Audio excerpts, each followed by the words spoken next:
ఎర్రగొండపాలెం ప్రాంత ప్రజల దాహాన్ని తీర్చే లక్ష్యంగా ఏర్పాటు చేయబడిన పైప్ లైన్కి గతంలో నేషనల్ హైవే 565లో డ్యామేజ్ అయిన పైప్ ప్రత్యామ్నాయంగా 7 కోట్లతో DIK7 అనే 90 సంవత్సరాల నాణ్యత కలిగిన పైప్ లైన్ని తర్వాత వరల్డ్ బ్యాంక్ సహాయంతో ఏర్పాటు చేసిన పైప్ లైన్కి స్టాండర్డ్ బైగా 90 సంవత్సరాలు ఎలాంటి డ్యామేజ్ అవకాశం లేదని, కానీ నిర్దిష్ట అనుమతులకు లోబడకుండా RWS అధికారుల వద్ద 1.5 కిలోమీటర్లు మాత్రమే అనుమతులు తీసుకొని 6 కిలోమీటర్లు పైప్ లైన్ తొలగించడం ఎర్రగొండపాలెం ప్రజలపై చేసే అన్యాయమని, ఇంత అడ్డగోలు దోపిడీకి పాల్పడుతున్న వారికి తెలుగుదేశం పార్టీ ఇన్ఛార్జ్ అండగా ఉందని, ఈ ఘోర తప్పిదంపై సబ్ కలెక్టర్ SCRWS వారితో మాట్లాడి పైప్లను ఎర్రగొండపాలెం ప్రాంత ప్రజలు త్రాగునీటి అవసరాల కోసం మాత్రమే వినియోగించుకోవాలని ఎర్రగొండపాలెం ఎమ్మెల్యే తాటిపర్తి చంద్రశేఖర్ డిమాండ్ చేశారు.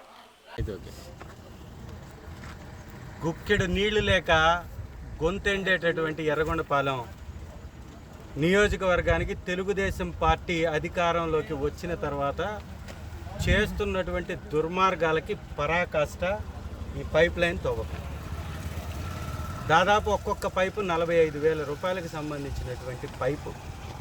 గతంలో ఎప్పుడో ఇక్కడ నీటికి ఎద్దడిని తగ్గించడం కోసం పైప్ లైన్ ఏర్పాటు చేసి చందవరం నుంచి ఎర్రగొండపాలెం టౌన్కి పైప్ లైన్ ఏర్పాటు చేస్తే ఈ తెలుగుదేశం ముఠా నాయకులు, దొంగల ముఠా నాయకులు ఆల్రెడీ 2 కిలోమీటర్లు తవ్వేసి మొన్న రీసెంట్గా తొలగించేశారు. పైపులు ఇక్కడి నుంచి తరలించేశారు. ఏదో వేరే చోట కాంట్రాక్ట్ను కొట్టేసి అక్కడ ఈ పైపును కొనివేయాలి అంటే ఖర్చు అవుతుందని ఆ డబ్బుని తగ్గించుకోవడం కోసం అధికారులతో కుమ్మక్కై చిన్న స్థాయి కింద ఉన్నటువంటి ఏఈ RWS దగ్గర నుంచి పై స్థాయి నాయకుల వరకు, అధికారుల వరకు కొల్యూడై ఇక్కడ అడ్డగోలుగా పైప్ లైన్ని తవ్వేసి ఇక్కడి నుంచి పైపులు తరలించేసి వేరే నియోజకవర్గానికి తీసుకెళ్తుంటే ఇక్కడున్న తెలుగుదేశం నాయకుడు ఇన్ఛార్జ్ డబ్బు దండుకోవడానికి చూపించేటటువంటి చొరవ ఇక్కడ ప్రాంత ప్రజలకు ఉన్నటువంటి కష్టాల మీద మాట్లాడడానికి కూడా అతనికి నోరు రాదు. ఈరోజు నీళ్ల ఎద్దడి ఎంత పెద్దగా ఎక్కువగా ఈ ఎర్రగొండపాలెంలో ఉందో ఐక్యరాజ్య సమితి లాంటి పెద్ద పెద్ద ప్రపంచ సంస్థలకే తెలుసు. అత్యంత డ్రాట్ ఏరియా, అత్యంత నీటి ఎద్దడి కలిగినటువంటి ప్రాంతం ఎర్రగొండపాలెం. కొత్తగా ఇక్కడికి ప్రాజెక్టులు తీసుకొచ్చి నీళ్లు అందించాల్సినటువంటి ఈ కూటమి ప్రభుత్వం ఇక్కడున్న పైప్ లైన్ని తవ్వి అక్రమంగా దాదాపు 6 ఫీట్లు లోతుకి జేసీబీలు పెట్టి తవ్వి ఆ పైపుల్ని క్రేన్లు పెట్టి తొలగిస్తూ ఉంటే అధికారులతో మాట్లాడితే దొంగతనం అవుతున్నాయి పైపులు, అందుకే ఇక్కడి నుంచి తరలిస్తున్నామంట. అసలు ఈ పైపును దొంగతనం చేసేటటువంటి పైపు అది 20 ఫీట్ల పైపు. దాన్ని లేపాలంటేనే క్రేన్ కావాలి, అది కూడా 300 కెపాసిటీ ఉన్న క్రేన్ కావాలి. అట్లాంటి పైపుల్ని దోచుకొని దొంగతనంగా తరలించటం కోసం కావాలని ఇదొక సాకుని అడ్డం పెట్టి ఇక్కడి నుంచి పైప్ లైన్ తొలగిస్తున్నారు. RWS SC గారితో మాట్లాడడం జరిగింది. వారు తక్షణమే సార్ నేను ఆపిచ్చేస్తానని మాటిచ్చారు. గౌరవ కలెక్టర్ గారి దృష్టికి కూడా ఈ విషయం తీసుకెళ్తాను. ఇమ్మీడియట్గా ఇక్కడి నుంచి తరలిస్తున్నటువంటి పైపుల్ని ఆపివేయాలి. లారీల్లో తరలిస్తున్నటువంటి పైపుని ఆపివేయాలి. ఈ పైపులు కానీ తరలిస్తే తక్షణం వారిపై చర్యలు తీసుకోవాలి, వారి మీద కేసులు కట్టాలి. ఏ టెండర్ తోటి, ఏ అధికారంతో, ఏ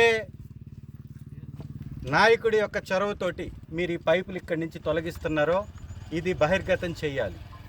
ఎర్రగొండపాలెన్ని ఏ విధంగా దోచుకుంటున్నారో, ఇసుకను దోచుకుంటున్నారు, పక్క నుంచి తెచ్చి అమ్ముకుంటున్నా కూడా అమ్మనివ్వట్లేదు, కుప్పలు కొట్టిచ్చేసి వ్యాపారం చేస్తున్నారు, మట్టిని దోచుకుంటున్నారు, లేఅవుట్లు వేసుకొని ఎవడన్నా చిన్న వ్యాపారాలు చేస్తుంటే ఆ లేఅవుట్ మీద గజానికి ఇంత చొప్పున డబ్బులు కొట్టేస్తున్నారు.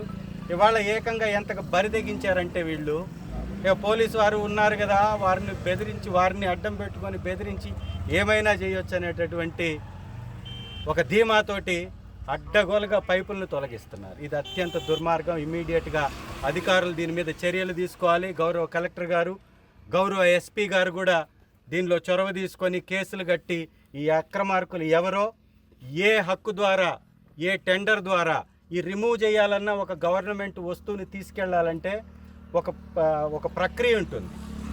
కాంట్రాక్ట్ని పిలవాలి, టెండర్ ప్రకటించాలి, తీసుకెళ్ళాలి. ఏ హక్కు ద్వారా ఈరోజు ఇక్కడి నుంచి తొలగిస్తున్నారు? ఇవాళ నిజంగా ఇది నిరుపయోగంగా కానీ ఉన్నట్లయితే ముటుకుల ప్రాంతానికి వాటర్ లేదు. ఇదే పైప్ లైన్లు అక్కడికి ఇదే నియోజకవర్గంలోకి తరలించేసి అక్కడ పైప్ లైన్ ఏర్పాటు చేయొచ్చుగా. గుక్కడి నీళ్ల కోసం బిందెలు పట్టుకొని రోడ్ల మీదకి వస్తున్నటువంటి పరిస్థితి కనపడుతూ ఉంటే ఇక్కడి నుంచి పైప్ లైన్లు తొలగించడం ఏంటి? ఇంత ఖరీదైనటువంటి పైప్ లైన్లని ఎవడు సొత్తు అని తీసుకెళ్తున్నారు? ఇది ప్రభుత్వ సొత్తు. మేము పైప్ లైన్ లేసి నీళ్ళు ఇస్తే ఎవరో గత ప్రభుత్వంలో అధికారులు నాయకులు కష్టపడి ఇక్కడికి ప్రాజెక్ట్ వచ్చేటట్లు చేస్తే ఇవాళ దీన్ని తొలగించే హక్కు మీకు ఎవడిచ్చాడు అని అడుగుతున్నాం. నిజంగా ఇది నిరుపయోగంగా ఉంది అని నిరూపించడానికి మీ దగ్గర ఏం సాక్ష్యం? 2 లైన్లు ఉంటే ఒకటి పని చేయనప్పుడు ఒకటి డ్యామేజ్ అయినప్పుడు రెండవ దాన్ని ఉపయోగించుకోవడానికి అవకాశం ఉంది. ఇది ఎర్రగొండపాలెం సొత్తు, ఎర్రగొండపాలెం